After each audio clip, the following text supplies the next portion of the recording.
Okay, so I want to show you a little bit about Ableton's Impulse instrument.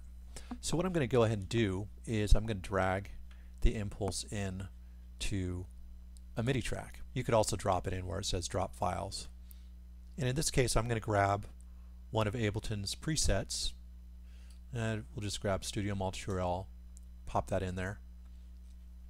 And now as long as your track is armed, which it usually will default to when you drag it in with this little red icon here. When you play your QWERTY keys, starting with your A key and going across that same row, you can play your samples.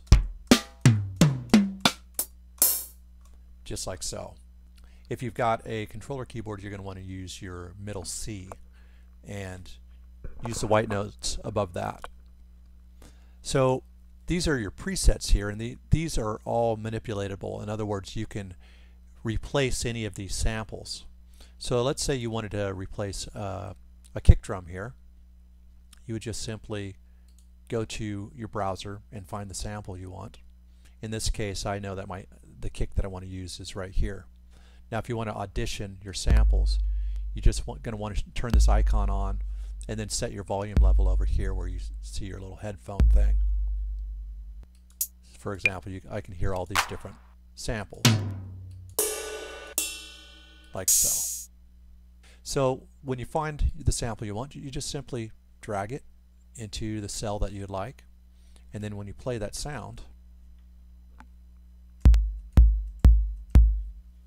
you're going to get the sound you want. Now this is a longer sound, so I'm going to turn my decay all the way up on that sound so I get a little more end. So you can do that with any of these, with any sound that you want. In fact, if you want to, you could even drag in a loop. I've got a loop right here, so let me go ahead and play this loop. Alright. Then I could just drag that into the cell. The only difference is, instead of setting the decay like this on trigger, I'm going to set it to gate, and then I'm going to turn the decay all the way down, which means when I let go of the note, it's going to stop playing, and it's only going to play as long as I hold the note down. So now that I've dragged that in, I can go ahead and play that note.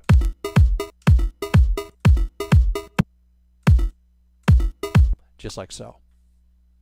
So now what I want to do is make a drum part. So I'm going to use my QWERTY keyboard. Simply what you're going to do is just double click to create a clip, and this clip is ready to go for 1 bar. But if you come down here, you can set the length to something different. So we'll go ahead and do a 2 bar loop. And then you're going to want to make sure to go into your preferences here and make sure you've got a count in. In my case, I've got a 1 bar count in, so that's going to work good. And if you want it to auto quantize, you're going to want to come here to edit, record quantize, and I think the best that you want to start with is probably 16th note quantization, unless you don't want any quantize in at all. But this is going to kind of correct your playing as you go. So now that I've got my count in, I'll go ahead and play a part in.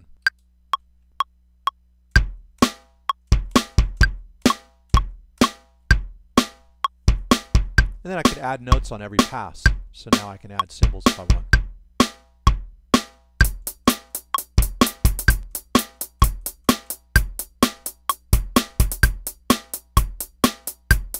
Just like so. So you can go ahead and play your parts in.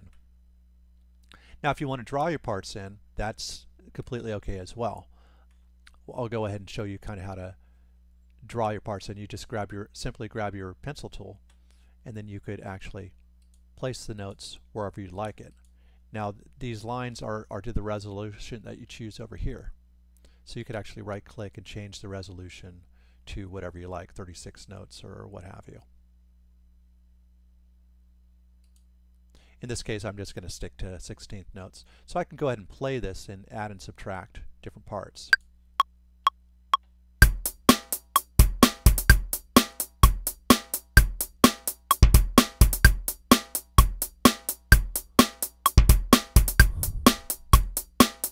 And a snare there.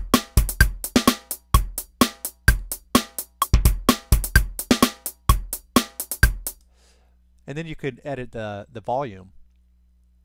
Simply turn off this tool here, the pencil tool. You could actually still draw in parts with just your arrow key, but you're going to double click instead of single click to put your notes in.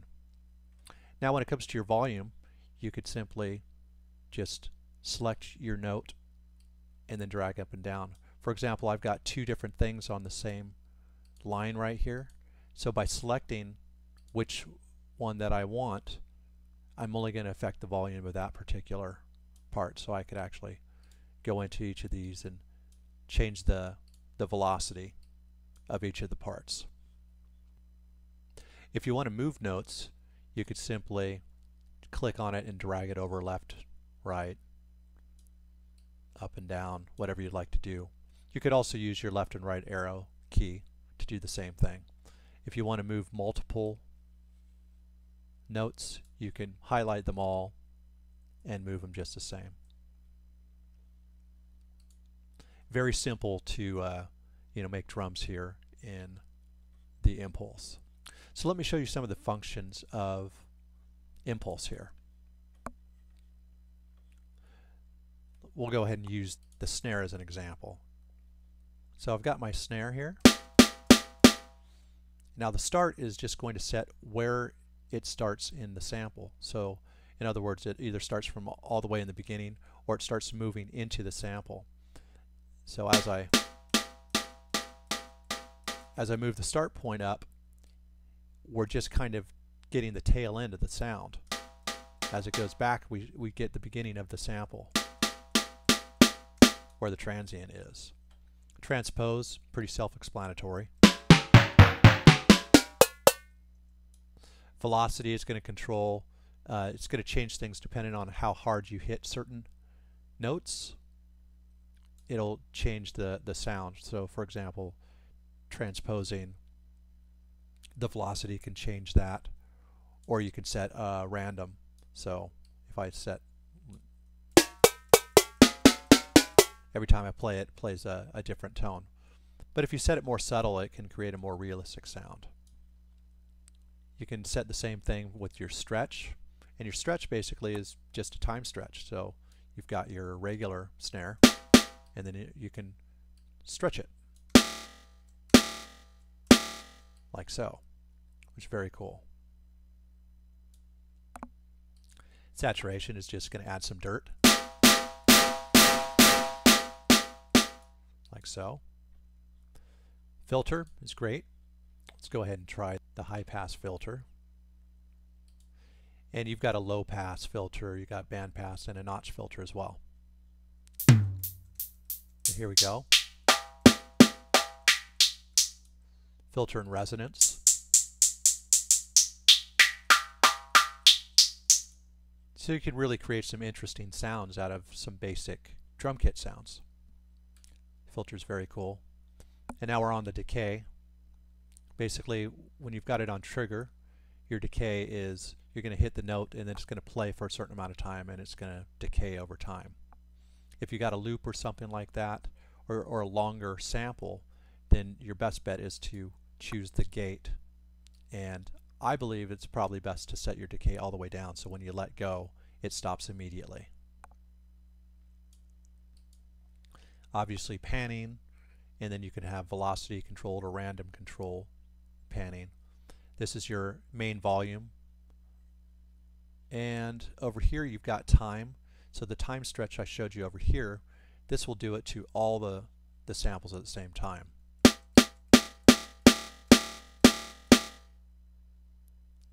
So this is like a master stretch, and transpose is basically going to transpose every one of the instruments as well.